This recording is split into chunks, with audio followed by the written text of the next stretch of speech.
भारत का विभाजन धर्म के आधार पर किया। जब धर्म के आधार पर भारत का विभाजन हुआ तो कुछ लोगों को लगा कि अब इस देश की समस्या का समाधान हो जाएगा, इस्लाम को मानने वाले लोग सब पाकिस्तान चले जाएंगे, हम भारत को कोने अपना उठा फिर से खड़ा करेंगे, अपना विकसित भारत बनाएंगे। लेकिन उसी समय कुछ लोग जो भारत में रह जाना चाहते थे मुसलमान, क्योंकि सभी ने वोट 95% वोट मुसलमानों ने पाकिस्तान के लिए दिया था कि भारत के विभाजन करके हम अलग देश में रहेंगे। यह विभाजन हिंदुओं ने नहीं मांगा था, यह मुसलमानों ने मांगा था। जब यह मांग लिया था तो सबको जाना चाहिए था।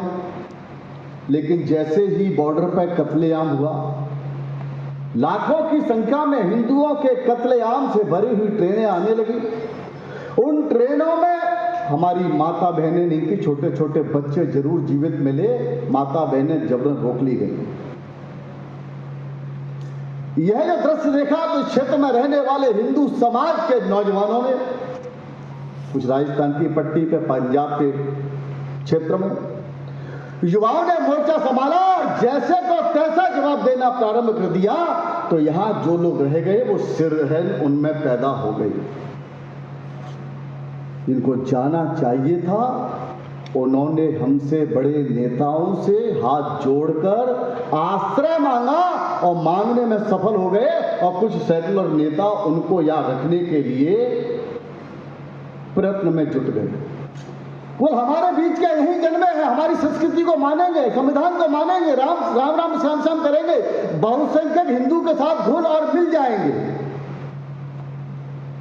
ये आश्रय जब दिया जा रहा था तो उस समय एक वीर योद्धा, एक बहुत वीर महापुरुष, जिनका नाम था डॉक्टर भीमराव अंबेडकर। डॉक्टर भीमराव अंबेडकर ने आज तक से आगे की दुर्दशा तो उसमें कहा कि किसी भी कीमत पर देश के अंदर किसी भी मुसलमान को भारत में नहीं रोका जाना चाहिए, क्योंकि देश का विभाजन धर्म के आधार पर हुआ है। प्रत्येक मुसलमान को पाकिस्तान भेजना चाहिए। यह कहने वाला एकमात्र नेता का नाम था डॉक्टर भीमराव अंबेडकर। कुछ लोगों ने कहा जब सारे लीडर से बात हो रही है, सब तैयार हो रहे हैं, तो आप क्यों अपना मत भिन्न कर रहे हैं? तो उनने जो बात कही यह बताने के लिए मुझे सब बात आपको बतानी चाहिए। मालूम आपको भी है, पुनर्स्मरण के लिए कह रहा हूं। उन्होंने कहा कि पूरे दुनिया भर में इस्लाम के ऊपर जो स्कॉलरशिप्स हुई हैं, जो अध्ययन हुए हैं, जो शोध कार्य हुए हैं, पीएचडी हुई हैं, उनमें एक बात कॉमन पाई गई है कि इस्लाम को मानने वाले अपनी धार्मिक किताबों के प्रति अधिक वफादार हैं। कुरान, हदीस, शरीयत इसके प्रति अधिक वफादार हैं। वह भारत में कभी भी हिंदुओं को अपना स्वजन नहीं मानेंगे, अर्थात अपना भाई नहीं मानेंगे। यह बात उन्होंने कब कही? जब विभाजन में के समय इनको आश्रय दिया जा रहा था। और आज हम सबको सामने दिखाई दे रही है, हम सबको दिखाई दे रही है। इसी पटना के अंदर यहाँ के फुलवारी शरीफ में 3 साल पहले एनआईए ने छापा मारा। उस एनआईए ने जब छापा मारा तो उसमें 5 पीएफआई के आतंकवादी गिरफ्तार हुए। आप कल्पना करो उस मदरसे को संरक्षण किसका प्राप्त था? क्या यहां पर उच्च अधिकारी पुलिस विभाग का नहीं था क्या, जिसका संरक्षण निरंतर प्राप्त था? है उस मदरसे को, उसके अंदर से पीएफआई के 5 आतंकवादी गिरफ्तार हुए, एनआईए ने किए। और जब उनकी जांच पड़ताल हुई तो उसमें से जो चीजें मिली, गोला बारूद, विदेशी करेंसी और आपत्तिजनक साहित्य, विवादित साहित्य। उस साहित्य में था कि भारत को 2047 में इस्लामिक स्टेट बनाएंगे। उसके चरणबद्ध स्टेप थे, चरणबद्ध स्टेप। इसी धरती पर जिनको हमने आश्रय दिया, वो भारत को 2047 में इस्लामिक स्टेट बनाने के लिए नापाक इरादे पाल कर बैठे हैं। इसलिए हिंदू लड़कियों से लब जिहाद करते हैं कि हिंदू लड़की फंसाओ, मुस्लिम आबादी बढ़ाओ। हिंदू लड़की के गर्भ से मुस्लिम बच्चों का जन्म, अपनी आबादी बढ़ाकर, अपने मुस्लिम वोट प्रतिशत को बढ़ाकर इस देश पर मत के द्वारा कब्जा, हिंदू की भावनाओं को ठेस पहुंचाने के लिए जिस गाय की हम पूजा करते हैं, उस गाय को रोटी से खाने के षड्यंत्र करते हैं, गौहत्या गौ तस्करी करते हैं। जब पता है कि हिंदू इसको मां की दर्जा देता है, मां की तरफ पवित्र मानता है, उसमें 33 कोटि देवताओं का वास मानता है, या भारत की भूमि पर कब्जा करने के लिए लैंड जिहाद, जो तुम्हारे सामने वर्तमान समय में वक्फ बोर्ड के रूप में दिखाई दे रहा है। तो हम लैंड जिहाद की बात करते थे तो लोग कहते थे कि ये लैंड जिहाद की बात बरिंदल के नौजवान या विष्णु प्रसाद के लोग ऐसे ही उठाते रहते, ऐसा कुछ नहीं है। लेकिन इस देश की सरकारी भूमि पर मजारें, मस्जिदें, मदरसे बनाने के ये षड्यंत्र सालों से हो रहे थे, जिन्हें बजरंग दल के नौजवान निष्फल कर रहे थे।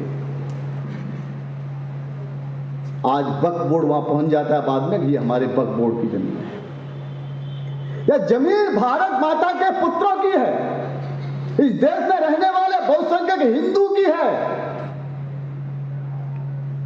आप कैसे कह दोगे कि इसको ये हमारी जमीन है?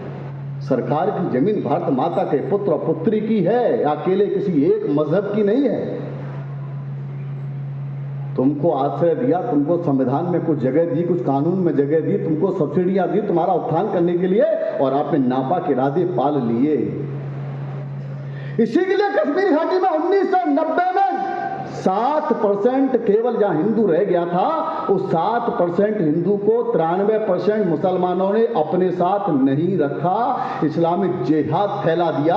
बाप के सामने बेटी का बलात्कार, भाई के सामने बहन का बलात्कार, इतना ही नहीं, आरों से जिंदा चीरा, उनके मंदिरों को जलाया, उनके बसेब के बागों पर कब्जे किए, उनके घरों को जलाया, सामूहिक नरसंहार किए, बसों से उतारकर नाम पूछकर। जब हम बोलते थे कि इस्लामिक जिहाद है, वहां हिंदुओं का धर्मांतरण करने के लिए दबाव बनाया जा रहा है, वह नाम पूछकर मारा जा रहा है, तो उस समय का समाचार पत्र मीडिया और उस समय के नेता, सेकुलर नेता कांग्रेस के कहते थे ये गलत बात कर रहे हैं। और 1990 में जनवरी के महीने में 5.5 लाख हिंदुओं को वहां से पलायन करना पड़ा, क्योंकि 1158 मस्जिदों से एक आवाज आई, एक स्वरमायानों में आवाज आई कि कश्मीर में रहने वाले काफिर हिंदू पुरुषों, ये कश्मीर घाटी कल सुबह तक खाली कर दो, अपनी महिलाओं को हमारे लिए छोड़कर, अपनी महिलाओं को हमारे लिए छोड़कर, अपनी माता बहनों की इज्जत बचाने के लिए जब हालात ठीक होंगे तो पुनः आ जाएंगे। उनकी स्वाभिमान की, अपने मान बिंदु की रक्षा के लिए हिंदुओं को पलायन करने पड़ा, और उसको नैरेटिव दिया गया कश्मीरी पंडितों को, समाज को बांटने के लिए। समाज को बांट दिया, बाकी का समाज सुप्त हो गया। यह बर्बरता केवल पंडितों के साथ हो रही है। जम्मू कश्मीर की घाटी में मैंने 5 साल काम किया है, और पिछले 20 साल से बाबा बूढ़ा अमरनाथ की यात्रा को संचालित कर रहा हूं। मैंने देखा है कि किस प्रकार से वहां प्रत्येक समाज के हिंदू को दौड़ा दौड़ा कर बाहर भेजा। ये षड्यंत्र कौन कर रहे हैं? वो कर रहे हैं जिनको हमने आश्रय दिया। किसके लिए कर रहे हैं? वो सिर्फ इसलिए कर रहे हैं कि यहां केवल अल्लाह का दीन लागू होना चाहिए, भक्त गजबाए हिंद। यह बात हमको अब समझ लेनी चाहिए। जम्मू कश्मीर की घाटी में धारा 370 हटने के बाद वहां बड़े पैमाने पर रहने वाला समाज को बड़े पैमाने पर व्यापार के द्वारा, टूरिस्टों के द्वारा पैसा मिलने लगा, कमाने लगा। लेकिन उसके बावजूद भी जब केंद्र सरकार के द्वारा चुनाव कराए गए, सुप्रीम कोर्ट के हवाले से चुनाव कराए गए, तो उन्होंने मजहब के आधार पर वहां मत दिया। और वहां जिस पार्टी ने सबसे ज्यादा आतंकवाद फैलाया, पनपाया, शेख अब्दुल्ला, फारूक अब्दुल्ला, उमर अब्दुल्ला के संरक्षण में यह सब हुआ, उन्हीं को चुन लिया बहुमत के साथ।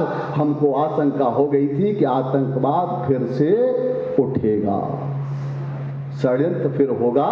और आप देख लो 22 अप्रैल को धर्म पूछकर, न भाषा पूछी, न जाति पूछी, न क्षेत्र पूछा, न राज्य पूछा, केवल इतना पूछा हिंदू हो, और सिर में गोली मारी।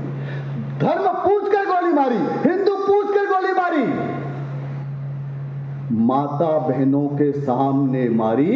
उनको छोड़ा कि जाकर के नीचे बता देना कि हमने क्या बोल कर मारा, भयभीत करने के लिए कि जो वहां हिंदू व्यापार करने जाने लगा है, जो वहां रहने जाने लगा है, जो सरकारी नौकरी में जाने लगा है, जो बिजनेस में करना चाहता है, जो वहां के कश्मीर के विकास में विकसित बनाने के लिए सहयोग कर रहा है, वो सब भयभीत हो जाए और यहां से फिर पलायन कर जाए। कश्मीर घाटी को फिर हिंदू विहीन बनाने के लिए दहशत फैलाई गई। और हम सब हिंदू अपने व्यवहार में बहुत अधिक विशालता ले आते हैं, बहुत अधिक विशाल हृदय के बनते जा रहे हैं, सेकुलर खेल रहे हैं।